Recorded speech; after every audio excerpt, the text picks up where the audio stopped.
Hello my dear friends. इस video के अंदर हम लोग प्रोबेबिलिटी ऑफ एन इवेंट के बारे में बात करेंगे और प्रैक्टिस सेट 5.4 को सॉल्व करेंगे। ठीक है। सो प्रोबेबिलिटी ऑफ इवेंट जानने के लिए उन्होंने एक एक्सपेरिमेंट दिया, पहले उसको डिस्कस करते हैं। एक्सपेरिमेंट क्या है? तो उन्होंने कहा है कि आपको क्या करना है, आपको एक बैग लेना है जिसके अंदर 4 बॉल है which are of same size, और लेकिन उसमें से 3 बॉल जो है उनके कलर है व्हाइट और एक जो लास्ट बॉल है उसका कलर है ब्लैक। आपको क्या करना है, बैग को बंद करना है, मिक्स करना है और आंख बंद करके उसमें से एक कोई तो बॉल उठाना।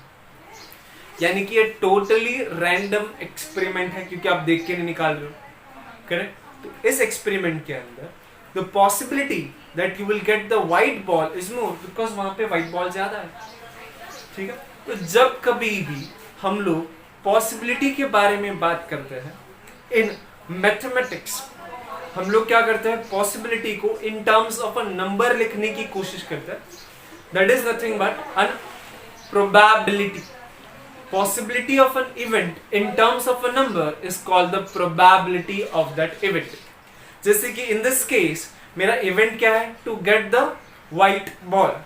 मुझे पता है व्हाइट बॉल कितने हैं, 3 out of how many balls I have 4। Then the probability of getting a white ball is nothing but 3 out of 4, that is 3 by 4. This is nothing but the numerical representation of possibility, that is nothing but the probability. अब हमने क्या किया, probability को in terms of a number लिख दिया, in terms of a fraction लिख दिया। The same thing is same as 75%। यानी कि आप probability को as a fraction लिख सकते हो या फिर एज अ परसेंटेज भी लिख सकते। The same experiment if I try to find out the probability of getting a black ball, उसमें क्या होगा, आई हैव 1 ब्लैक बॉल जो है 4 पॉसिबिलिटी के साथ, 4 में से एक ही ब्लैक बॉल है, that is nothing but equal to 25%। Okay, so हमें पता चला प्रोबेबिलिटी क्या होता है कि it is a mathematical way of writing possibility in terms of a number. Numbers could be either fraction or it could be percentage. Also in the previous lectures हमने देखा था possibility जो होती है यानी कि probability जो होती है वो 0 से लेके 1 तक होती है, और मैं कहूँ in terms of percentage वो 0% से लेके 100% तक ही होती है। ओके, ये सारी चीजें। उससे पहले और एक चीज है, अगर सपोज मेरे पास एक सैंपल स्पेस है S जिसके अंदर इवेंट है A, then my probability of A is nothing but n of A upon n of S। ये फॉर्मूला आपको याद रखना होगा।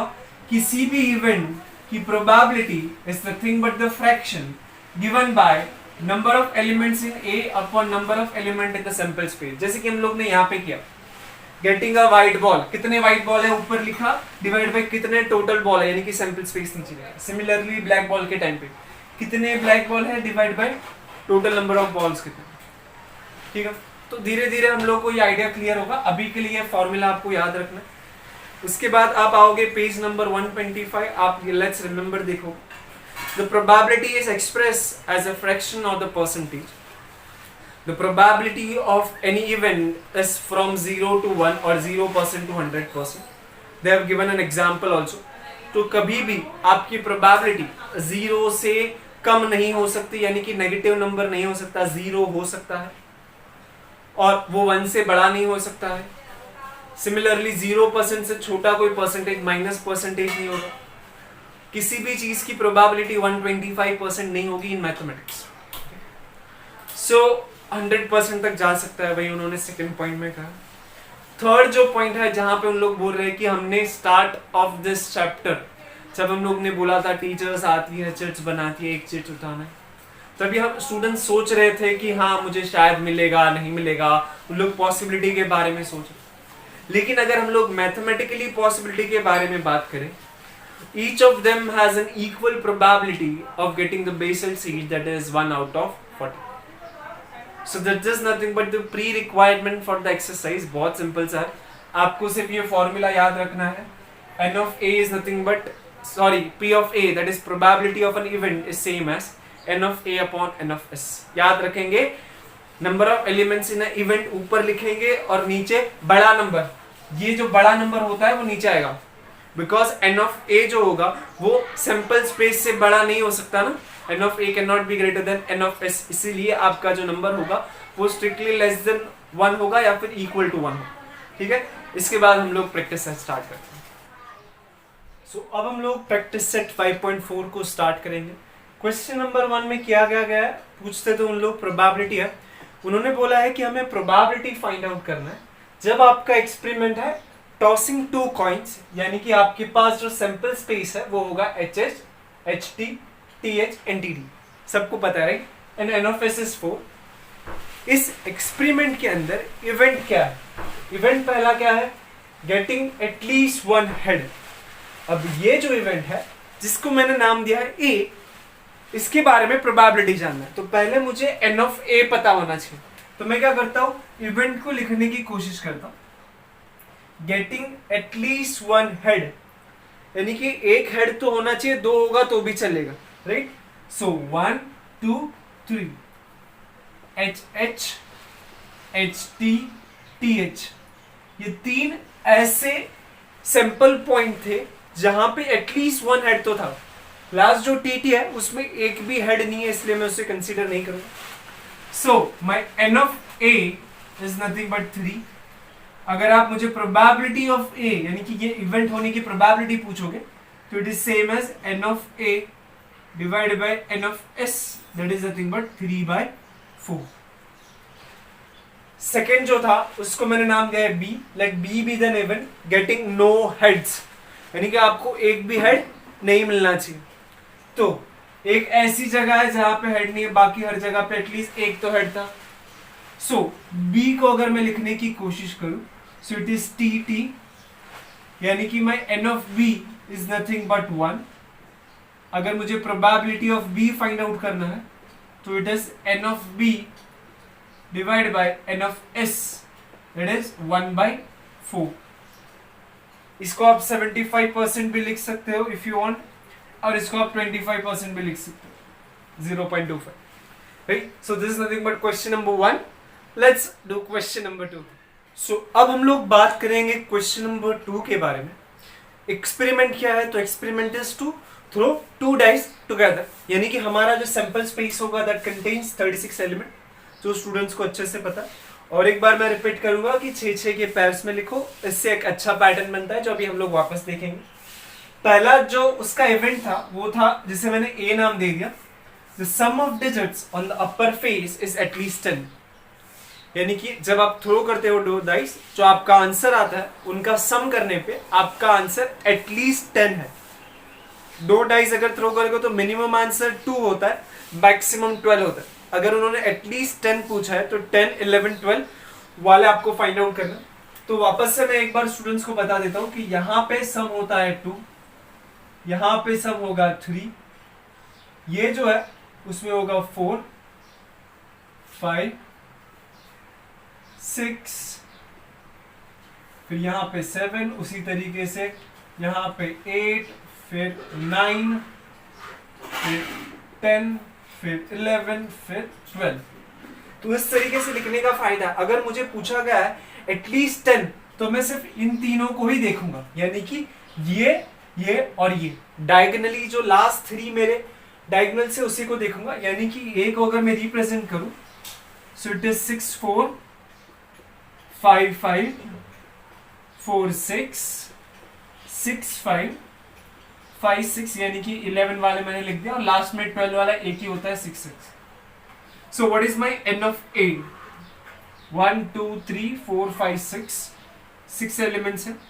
अगर मुझे P of A लिखना है, therefore my P of A is N of A divided by N of S, that is nothing but 6 divided by 36, that is 1/6, that is 16.666%, right? So this is the nothing but the first event. Second event बहुत trivial सा है, student easily find out कर सकते। The sum of the digits on the upper face is 33. Yes. क्या कोई student बोलेगा कि इतने ऐसे कौन सा पॉसिबिलिटी होगा इसका, क्या आंसर 33 आए? ये कुछ उसी तरीके से हो गया कि आपने टेस्ट 20 मार्क्स का दिया और आपको 40 मार्क्स आ जाए, राइट, प्रोबेबिलिटी इज 0। इस केस के अंदर मैं बी देता हूं कि लिखोगे आप पूरा, क्या लिखा है उन्होंने, अपर face, right, upper face is 33, आप पूरा लिखोगे। अब ये जो बी है, हमें पता है मैक्सिमम सम क्या हो सकता है 12, उन्होंने तो 33 बोला, तो ये जो है वो एक एम्प्टी सेट है। आप दोनों में से कोई भी साइन बता दो, इधर ये वाला लिखो या फिर ये वाला लिखो, दोनों लिखा तो भी चलेगा, ठीक है। So what is N of B, B के अंदर कितने एलिमेंट है, 0। अगर प्रोबेबिलिटी ऑफ बी पूछा जाए तो it is 0/36, N of B upon 36, that is 0, ठीक है, सिंपल सा था ये। थर्ड करते हैं, the digit on the first die is greater than the digit on the second die, बहुत ही अच्छा है क्वेश्चन। सो आप लिख दोगे C is an event defined as the digit on the first die is greater than the digit on the second die, ठीक है, आप पूरा लिखोगे अच्छे से। उन्होंने ग्रेटर देन बोला, इक्वल नहीं, उनको स्ट्रिक्टली ग्रेटर देन चाहिए, यानी कि फर्स्ट प्लेस पे अगर 1 है तो सेकंड प्लेस पे उससे छोटा नंबर होना चाहिए, जो पॉसिबल नहीं है। अगर फर्स्ट प्लेस पे 2 है तो सेकंड प्लेस पे 1, यानी कि ये चलेगा, तो C इज इक्वल टू 2,1 चलेगा, बिकॉज फर्स्ट में जो नंबर है वो सेकंड से स्ट्रिक्टली बड़ा है। फिर 2,2 नहीं चलेगा बिकॉज इक्वल हो जा रहा है। सिमिलरली 3,1 3,2 चलेगा। 3,1 क्यों चलेगा, बिकॉज यहाँ पे जो नंबर है वो पीछे वाले नंबर से बड़ा है, फर्स्ट डाइस के ऊपर सेकंड डाइस से बड़ा नंबर है, स्ट्रिक्टली ग्रेड। 3,2 चलेगा, 4,1 चलेगा, 4,2 चलेगा, 4,3 चलेगा, राइट। ये रो में से, ये रो में अगर मैं आऊंगा तो 5,1 5,2 5,3 5,4 तक चलेगा। अगर मैं लास्ट रो में आऊं तो 6,1 6,2 6,3 6,4 एंड 6,5, ये सारे के सारे चलेंगे, लास्ट नहीं चल सकते। तो एक्चुअली अगर आप देखोगे तो मैंने ना इसका एक लोअर ट्राइंगल सिलेक्ट कर दिया, इसको मिटा देता हूं, n of s is 36, तो एक लोअर ट्राइंगल जो है वो आ जाता है इसके अंदर। अगर क्वेश्चन थोड़ा चेंज है, यानी कि first is strictly less than second बोला था, तो ये अपर ट्राइंगुलर आता। इक्वल टू के ऊपर आप डायगोनल को भी ऐड कर सकते हो, अगर इक्वल बोला तो सिर्फ डायगोनल एंट्रीज आती है, ठीक है। थोड़ी बहुत कुछ क्वेश्चन करोगे तो आपको ये सारी चीजें समझ जाएगी। काउंट करते हैं, 1 2 3 4 5 6 7 8 9 10 11 12 13 14 15। So my n of c is 15, therefore मैं यहाँ पे लिख देता हूँ my p of c is 15 divided by 36, right? दोनों 3 के टेबल में आता है, इसलिए 5/12, ओके। सो अब हम लोग करने वाले क्वेश्चन नंबर 3। बोला क्या गया है, तो उन्होंने टिकट्स बनाया है, टिकट्स के ऊपर नंबर्स क्या है, तो 1 से लेके 15, यानी कि हमारे पास 15 टिकट्स है। हमें रैंडमली किसी एक को उठाना। तो इस केस के अंदर मेरा सैंपल स्पेस क्या बनता है, मेरा सैंपल स्पेस बनता है 1 2 3 4 5 6 7 8 9 10 11 12 13 14 15, राइट। 15 एलिमेंट्स हो गए। So my n of s is nothing but 15। उन्होंने पूछा क्या है कि नीचे दिए गए दो इवेंट की प्रोबेबिलिटी फाइंड आउट करनी। मैंने दोनों को नाम दे दिया है ए एंड बी, ओके। जो स्टूडेंट्स को नहीं पता है उनके लिए मैं बता दूं, ये जो साइन होता है जब हम लोग कॉलन करके इक्वल लिखते हैं, उसका मतलब होता है डिफाइंड एज। तो यहाँ पे मैं कहना चाहता हूँ A is defined as the event showing uneven number, मतलब कि जब मैं टिकट उठाता हूँ तब वो एक इवन नंबर होगा, ओके। तो टिकट उठाने पे इवन नंबर कब आ सकता है, जब वो 2 हो, 4 6 8 10 12 and 14, right? Even numbers are those numbers which are multiples of 2 or divisible by 2. Okay. So what is my n of a? 1 2 3 4 5 6 7. It is 7. So what is my probability of a? That is nothing but n of a divided by n of s. 7/15. Simplify नहीं करना, इधर ही छोड़ देते as a fraction. दूसरा जो event है, that is b is defined as an event showing a number which is a multiple of 5. 5 के multiple from 1 से लेके 15. So कौन से multiple आएंगे, 5 1 जा 5, 5 2 जा 10, 5 3 जा 15, करेक्ट। उसके आगे नंबर नहीं है हमारे पास, तो 3 है। सो my n of b कितने एलिमेंट है, कितने एलिमेंट यानी कि पॉइंट्स है इसके अंदर, यानी कि 3 है।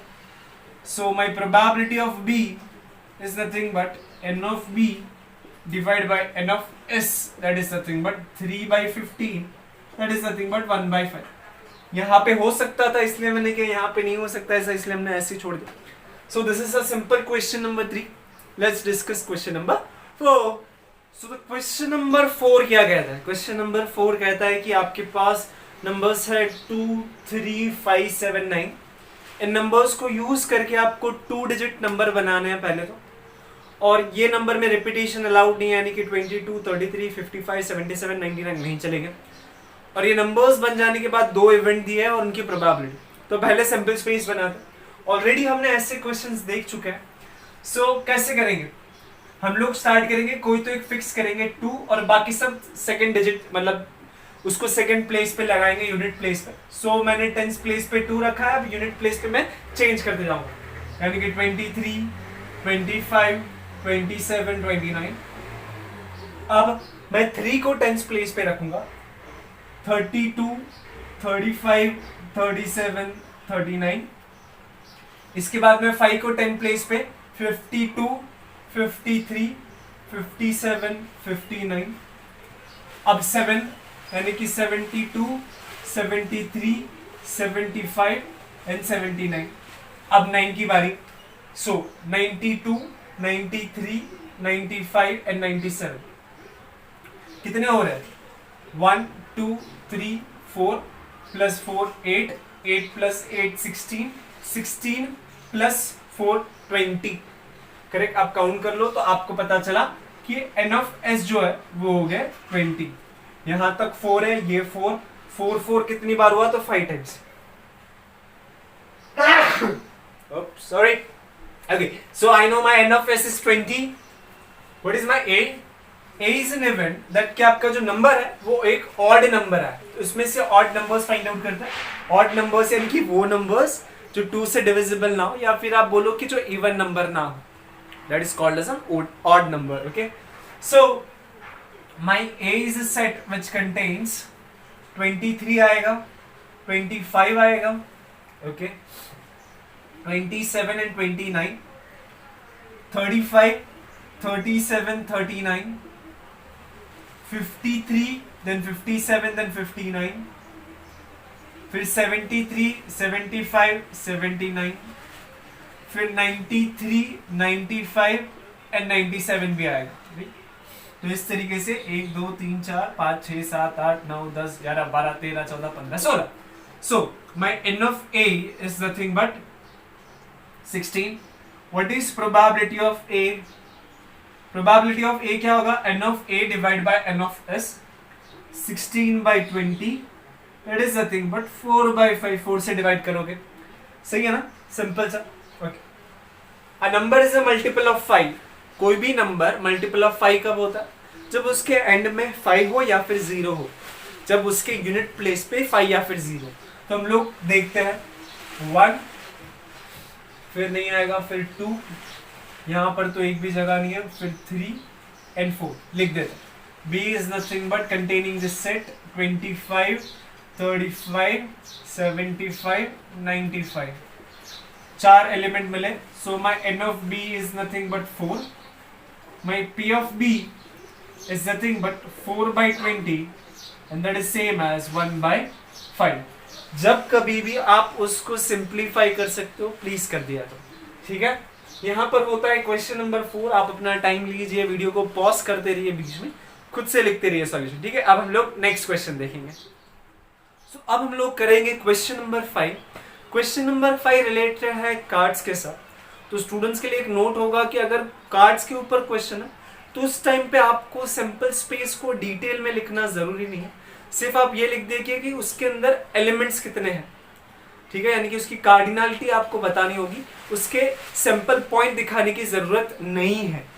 जैसे कि क्वेश्चन क्या बोल रहा है कि एक कार्ड आपने ड्रॉ किया है from a pack of card, तो आपको सिर्फ लिखना होगा n of s is 52. Correct. 13 के 4 डेक होता है, यानी कि 13 13 13, उस तरीके से 4 बन के 52 बनता है एक पूरे पैक ऑफ कार्ड के अंदर 52. इवेंट क्या दिया है? तो एस इज ड्रॉन, यानी कि एक का जो होता है ना वो आया आपको. एक कार्ड के अंदर कितने इक्के होते हैं? 4। तो इस केस में भी हम लोग कुछ डिटेल में नहीं लिखेंगे, सिर्फ सीधा लिख देंगे कि हमें पता है n of a is 4, correct, 4 इक्के होते हैं। हम लोग ड्रॉ करके या फिर लिखने की कोशिश नहीं करेंगे, सिंपली यही एक्सेप्टेबल है फ्रॉम द स्टूडेंट। ओके, सो इसका अगर प्रोबेबिलिटी पूछा जाए तो probability of a is nothing but n of a divided by n of s, that is 4 by 52, that is 1 divided by how much? Yes, 13, 1 divided by 13 आएगा। So my probability of an s is drawn is 1 out of 13. Okay, so then second as an event that a spade card is drawn, यानी कि आपको जो पान का shape का card होगा वो आएगा। तो हमें पता है there are 13 cards of the shape of spade, यानी कि मेरे पास n of b जो है वो 13 होगा। अगर probability of a b पूछा जाए then it is n of b divided by n of s, that is 13 by 52, that is 1 by 4, right? Simple सा है, डिवाइड करना होगा आपको जब कभी भी पॉसिबल हो जाए। So, इसी के साथ हमारा प्रैक्टिस सेट खत्म होता है और प्रोबेबिलिटी से रिलेटेड कॉन्सेप्ट जो प्रॉब्लम सेट होता है वो मैं अभी करना प्रेफर नहीं करता। हम जैसे ही एग्जाम थोड़ा क्लोज होगा हम एक रिवीजन वीडियो बनाएंगे और उसके बाद मैं प्रॉब्लम सेट करूंगा जो भी चैप्टर्स मैं सिखाता। ठीक है, thank you so much for watching this video and share it with your friend and subscribe to my channel. Okay, bye bye.